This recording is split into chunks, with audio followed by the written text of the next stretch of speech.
Hello friends, here we are in another video tutorial about FreeCAD.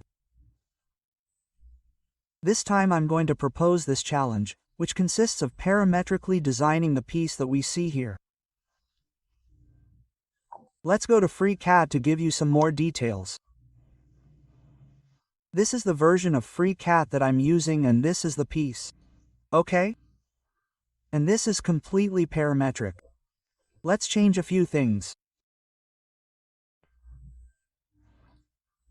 Let's say that instead of 15 teeth, we're going to place 12.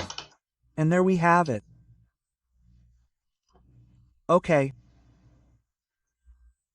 We can also change the depth of those teeth. Let's place it here. And here we have it. Basically, this is what I propose to do. So we're going to change this here. I think it looks better with 10 and with 12 repetitions. Okay. Well, that's all I would say for now.